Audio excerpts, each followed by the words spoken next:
में हम बात करेंगे हमारा fifth main topic, it's a viscosity.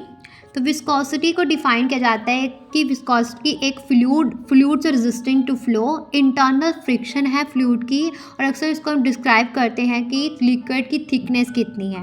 Viscosity को मेजर किया जाता है ऑफ अ फ्लूइड से रेजिस्टेंट टू डिफॉर्मेशन और movement of its enabling portion relative to one another, essentially it's resistant to flow.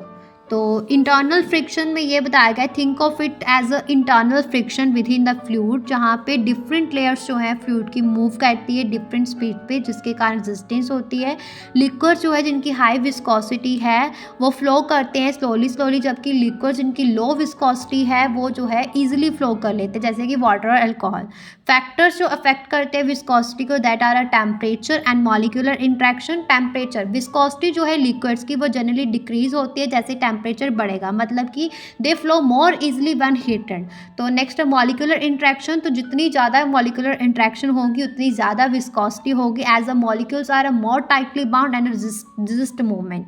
Units की अगर बात करें विस्कोसिटी की, तो ऐसा यूनिट्स आर पास्कल सेकेंड और न्यूटन सेकेंड पर मीटर स्क्वायर, और CGS units are poise, P capital P से डिनोट करते हैं। कोफिशिएंट्स ऑफ विस्कोसिटी कि this is measure of the fluid's resisting to flow and it is the ratio of shear stress to the velocity gradient. Clear है? हाँ जी।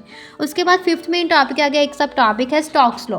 तो Stokes law में ये बताया गया कि कैसे जो है ये डिस्क्राइब करता है viscous drag force acting on a small spherical object moving through a viscous fluid. जो ये बताता है कि फोर्स जो है डायरेक्टली प्रोपोर्शनल होती है फ्लूइड की विस्कोसिटी के, ऑब्जेक्ट की वेलोसिटी के और रेडियस के।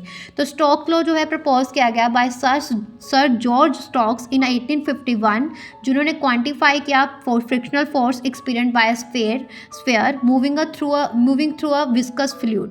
तो फॉर्मूला जो है viscous drag force is given by F is equal to 6 pi NRV, मतलब n मतलब ईटा, x पाई ईटा RV। तो eta is the dynamic viscosity of the fluid, R is the radius of the sphere and V is the velocity of the sphere. तो conditions जो है for a validity Stokes law apply किया जाता है जब object sphere हो, जब object जो है उसके अंदर not a gas, fluid is a viscous, और फ्लो जो है लैमिनर हो, नॉट अ ट्रबलेंट हो, और वेलोसिटी जो है स्फीयर की वो रिलेटिवली लो हो।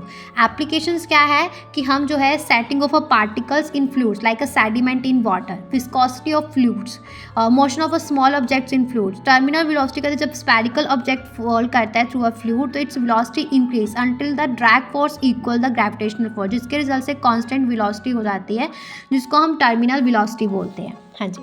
तो यहाँ पे हमारा जो है फिफ्थ मेन टॉपिक फिनिश होता है।